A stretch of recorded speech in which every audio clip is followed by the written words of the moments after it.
Saya Rizka sebagai peneliti dari Seknas Fitra. Utang bukanlah hal baru dalam sebuah proses anggaran. Dalam anggaran negara, utang menjadi suatu hal yang lazim kita dengar. Utang menjadi sebuah fenomena yang tidak bisa kita hindari, namun harus diwaspadai.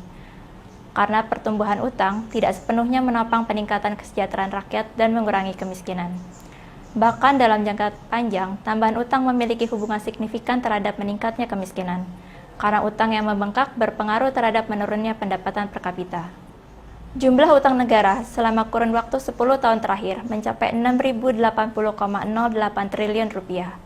Dengan jumlah penduduk Indonesia sebanyak 275,5 juta pada tahun 2020, artinya per satu penduduk menanggung 22,23 juta rupiah utang negara.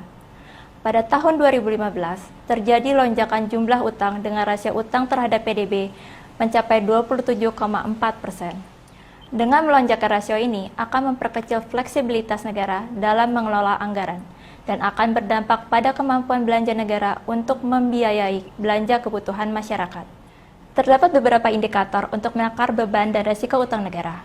Indikator pertama adalah debt service ratio. Debt service ratio adalah perbandingan pembayaran utang pokok dengan bunga utang terhadap penerima sebuah negara. Rasio ini mencerminkan kemampuan sebuah negara untuk menyelesaikan kewajibannya membayar utang. Semakin besar debt service ratio, maka akan semakin besar pula beban utang yang ditanggung.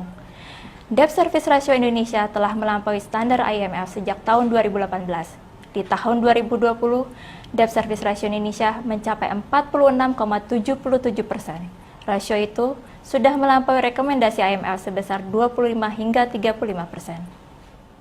Indikator kedua yaitu interest to revenue atau rasio pembayaran bunga utang terhadap penerima negara. Pada tahun 2020, rasio belanja bunga utang terhadap penerima negara melonjak signifikan sebesar 19,06% atau 2 kali lipat dari batas rekomendasi IMF.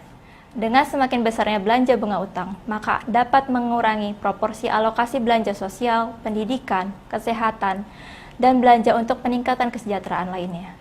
Selama ini jumlah penerima negara berbanding terbalik dengan jumlah utang negara.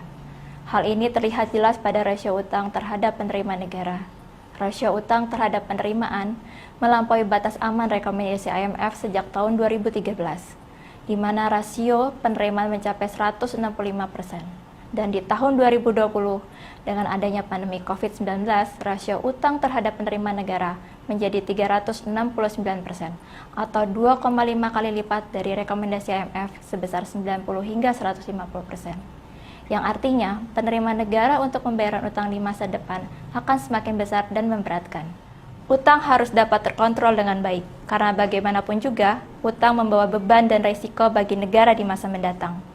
Pemerintah sebaiknya melakukan upaya meminimalisir utang dengan memaksimalkan pendapatan negara melalui reformasi pajak dan PNBP, serta melakukan efisiensi belanja kementerian dan lembaga, dan efektivitas penggunaan SAL APBN.